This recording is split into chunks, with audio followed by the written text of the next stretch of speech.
ዛሬ እጅግ አጓጊና ብዙዎች ራዕይ ይዘንላችሁ መጥተናል። በ2026 የኢትዮጵያ ሀብት ማማ ላይ የተቀመጡ እነማን እንደሆኑና ምን ያህል ቢሊዮን ብር እንደሚያንቀሳቅሱ ለበርካታ ዓመታት አንደኛ የነበሩት ሼክ አሊ አላሙዲን ወርቁ አይተነው የሀብት ምንጫቸው ኢንዱስትሪና የውጭ ንግድ ሲሆን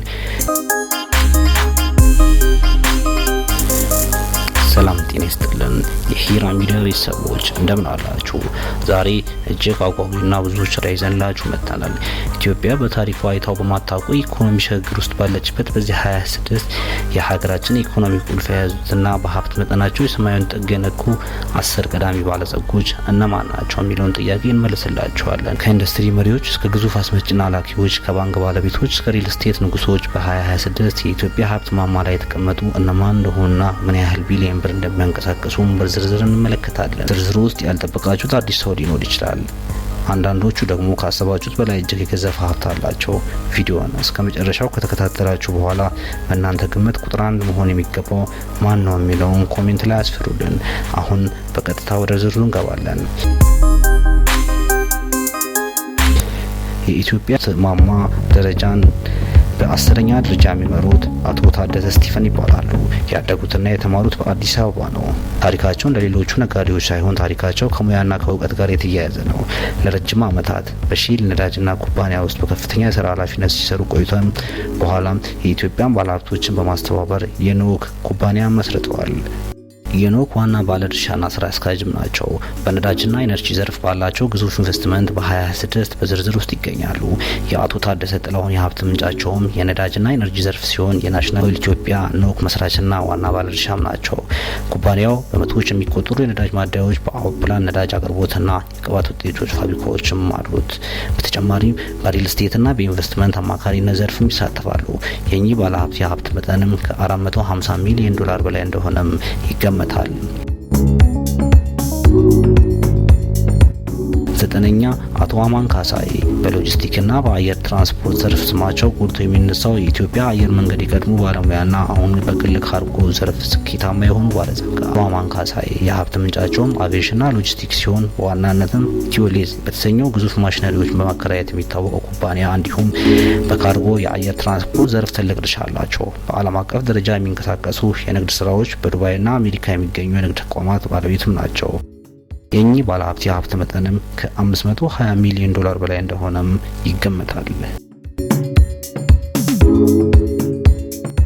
ስምንተኛ አቶ ብዙአየሁ በትረስላሴ የኢስት አፍሪካን ሆልዲንግ ባለቤት በኢንዱስትሪ፣ በሲሚንቶ፣ በፈጣን የፍጆታ እቃዎች ኤፍኤምሲጂ ዘርፍ ግዙፍ ግዛትን የገነቡ ቤተሰብ መሪ ናቸው። አቶ ብዙአየሁ በትረስላሴ ኢስት አፍሪካን ሆልዲንግ የሀብት ምንጫቸው ነው ማምረቻ ኢንዱስትሪና የፍጆታ እቃዎች ሲሆኑ የብዙአየሁ ታደሰ በትረስላሴ ቤተሰቦች የሚመሩት ኢስት አፍሪካን ሆልዲንግ ግዙፍ የንግድ ግዛትም አላቸው። ስራቸው ከቢሾፍቱ እስከ ድሬዳዋ ይዘልቃል። ናሽናል ሲመንት ወይም ብሔራዊ ሲሚንቶ የሻይ ቅጠልና መቀናበሪያ የሳሙና እና ሳሙና ነክ ውጤቶች ፋብሪካና ግብርና ምርቶች ኤክስፖርት ዋነኛ ንብረቶቻቸው ናቸው። የኚህ ባለሀብት ሀብት መጠንም ከ600 ሚሊዮን ዶላር በላይ እንደሆነም ይገመታል።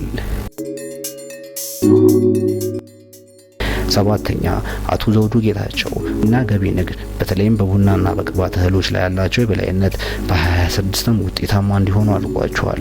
የሀብት ምንጫቸውም የውጭ ንግድ ኤክስፖርት ሲሆን በኢትዮጵያ ቀዳሚ የቡና ላኪ ኩባንያ ባለቤትም ናቸው። ከቡና በተጨማሪ የሰሊጥና የጥራጥሬ ምርቶችን በከፍተኛ ደረጃ ወደ ውጭ በመላክ የሚታወቁ ሲሆኑ በሪል ስቴትና ከባንክ ዘርፍም ለምሳሌ በአባይ ባንክ ትልቅ የባለቤትነት ድርሻ አላቸው።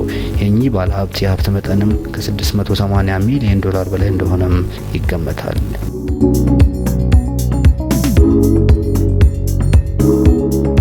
ስድስተኛ አቶ ሳቢር አርጋው የተወለዱት በጉራጌ ዞን ቻሃ ወረዳ ሲሆን ታሪካቸው እንደ ብዙዎቹ የጉራጌ ተወላጆች ንግድን በትንሹ መርካቶ ውስጥ ጀምረዋል እና በትጋት መስራትም የአልሳም ግሩፕን በመስረት በኢትዮጵያ ንግድ ስርጭት ዲስትሪቢዩሽን ላይ የራሳቸውን አሻራ አኑረዋል። የአልሳም ግሩፕ ባለቤት ሲሆኑ ከፓስታና ዘይት ፋብሪካ እስከ ግዙፍ የንግድ ማዕከላት ባለቤት የሆኑት አቶ ሳቢር የኢትዮጵያ ንግድ ዓለም የጀርባ አጥንት ናቸው። አቶ ሳቢር አርጋው የሀብት ምንጭም ንግድና አስመጪ ኢምፖርት ሲሆን ምን አላቸው ለሚለው ጥያቄም የአልሳም ግሩፕ ባለቤትም ናቸው። ኩባንያው እንደ ኒዶ ፓስታና ዘይት ያሉ የፍጆታ እቃዎችን በብቸኝነት ወደ ሀገር በማስገባት ይታወቃል። በኢንዱስትሪ መንደር ውስጥ የራሳቸው ፋብሪካዎች የሳሙናና ኬሚካል ያላቸው ሲሆን በአዲስ አበባ እምብርት ላይ የሚገኙ ትልልቅ ህንጻዎችና መጋዘኖች ባለቤቶች ናቸው። የእኚህ ባለሀብት የሀብት መጠንም ከ850 ሚሊዮን ዶላር በላይ እንደሆነም ይገመታል።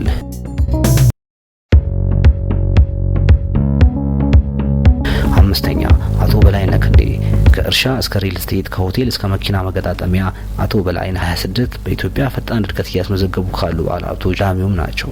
አቶ በላይነህ ክንዴ የሀብት ምንጭም የግብርና ንግድና ኮንስትራክሽን ሲሆን የበላይነህ ክንዴ ግሩፕ ፒኬጂ ባለቤትም ናቸው። ንብረቶቻቸውም የኢትዮጵያ ምርት ገበያ ኢሲኤክስ ቀዳሚ ደንበኛ፣ የሊፋን ካር መገጣጠሚያ፣ ፓንዛ ሆቴል እና ግዙፍ የጭነት መኪናዎች ተሽከርካሪዎች ግኝት ፎሬን ትራንስፖርትን ያካትታሉ።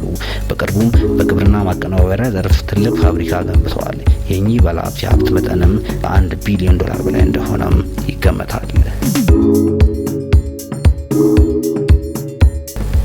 አራተኛ አቶ ጌቱ ገለቴ የተወለዱት በምስራቅ ሸዋ አዳማ ናዝሬት አካባቢ ነው። ስራቸውን የጀመሩት በአዳማ ከተማ በንግድ ስራ ሲሆን በኋላም ወደ አዲስ አበባ መምጣት በሪል ስቴትና በባንክ ዘርፍ ታዋቂ ባለሀብት ለመሆን በቅተዋል። ኮመርሻል ሴንተር ባለቤትና መስራችም ናቸው። በሪል ስቴትና በባንክ ዘርፍ በተለይም በኦሮሚያ ባንክ ያላቸው ድርሻ እጅግ ከፍተኛ ነው። አቶ ጌቱ ገለቴ የሀብት ምንጫቸው ሪል ስቴትና ባንክ ሲሆን ዝነኛው ጌቱ ኮመርሻል ሴንተር ባለቤትም ናቸው። ከዚህ ባለፈ በኦሮሚያ ባንክ ውስጥ ትልቁን ግለሰባዊ ባለድርሻ የያዙ ሲሆን ዱባይና በሌሎች ሀገራትም ግዙፍ ሪል ስቴት ንብረቶች እንዳሏቸውም ይነገራል። የእኚህ ባለሀብት የሀብት መጠንም ከ1.3 ቢሊዮን ዶላር በላይ እንደሆነም ይገመታል።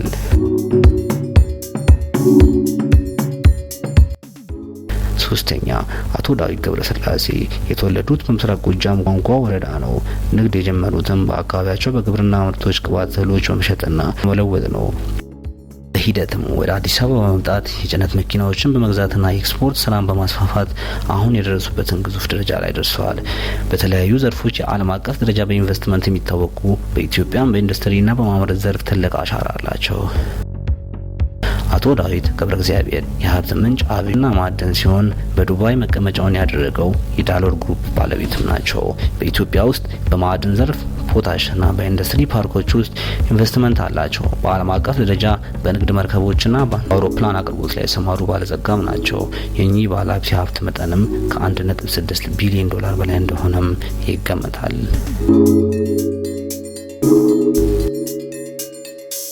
ገራሚው መረጃ ሲካ ነው የሚገኘው። ለረጅም ጊዜ የኢትዮጵያን የሀብት ማማ ደረጃ በአንደኝነት ደረጃ መሩ የነበሩት ሼክ መሐመድ ሁሴን አሊ አላሙዲን በ26 በሁለተኛ ደረጃ ተቀምጠዋል። የተወለዱት በወሎ ክፍለ ሀገር ደሴ ከተማ ነው። አባታቸው የመን አረብ ሲሆን እናታቸው ኢትዮጵያዊት ናቸው። ታሪካቸው በ1960ዎቹ ሳውዲ አረቢያ በማቅናት በኮንስትራክሽን በሪል ስቴት ዘርፍ ትልቅ ሀብት አፍርተዋል። ወደ ኢትዮጵያ በመመለስም ግዙፉን የሚድሮክ ኢትዮጵያ ግሩፕን በማቋቋም ሀገሪቱን ኢንቨስትመንት ታሪክ ቀይረዋል። ለበርካታ ዓመታት አንደኛ የነበሩት ሼክ አሊ አላሙዲን አሁንም በሚድሮክ ኢትዮጵያ ስር ባሏቸው ከ80 በላይ ኩባንያዎች ከወርቅ ማዕድን እስከ ሆቴሎች ግዙፍ ሀብት አላቸው። ሼክ መሐመድ ሁሴን አሊ አላሙዲን የሀብት ምንጭም ዘርፈ ብዙ ዳይቨርሲፋይድ እንደሆነም ይታወቃል።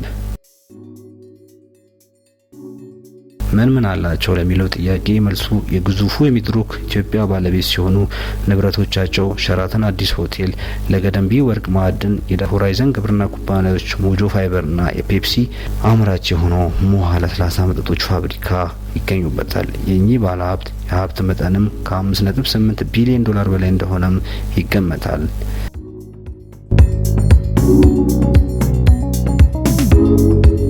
አንደኛ ደረጃ አቶ ወርቁ አይተነው የተወለዱት ምስራቅ ጎጃም ዞን እነማይ ወረዳ ቢቸና አካባቢ ነው። ታሪካቸውና ህይወታቸውን የጀመሩት በጣም ዝቅተኛ ከሚባል የኑሮ ደረጃ ነው። በአንድ ወቅት የቀን ሰራተኛና እረኛ ሆነውም ሰርተዋል። በኋላም ወደ ንግዱ ዓለም በመግባት በትንሽ ካፒታል የጀመሩት ስራ አሁን በ100 ቢሊዮኖች የሚቆጠር ኢንቨስትመንት ላይ አድርሷቸዋል። በ2026 የኢትዮጵያ ሀብት ዝርዝር ላይ ከፍተኛ ትኩረት የሳቡት አቶ ወርቁ በነዳጅ፣ በዘይት ፋብሪካ፣ በሪል ስቴትና በአቪዬሽን ዘርፍ ባሰማሩት ግዙፍ ካፒታል በአሁኑ ሰዓት የኢትዮጵያ ቁጥር አንድ ተጽዕኖ ፈጣሪ ባለጸጋ ተደርገውም ይወሰዳሉ። አቶ ወርቁ አይተነው የሀብት ምንጫቸው ኢንዱስትሪና የውጭ ንግድ ሲሆን የደብሊውኤ ግሩፕ መስራችም ናቸው። ትልቁ ንብረታቸው በደብረ ማርቆስ የሚገኘው ግዙፍ ዘይት ፋብሪካ ነው። በተጨማሪም በደብሊውኤ አቪዬሽን ስር የራሳቸው የግል ጄቶችና ሄሊኮፕተሮችም አሏቸው። በሪል ስቴትና በግብርና ኤክስፖርትና በነዳጅ ማደያዎች ዘርፍ ሊሆን የሚቆጠር ካፒታል ያንቀሳቅሳሉ። የኚህ ባለ ሀብት የሀብት መጠንም ከ7.2 ቢሊዮን ዶላር በላይ እንደሆነም ይገመታል።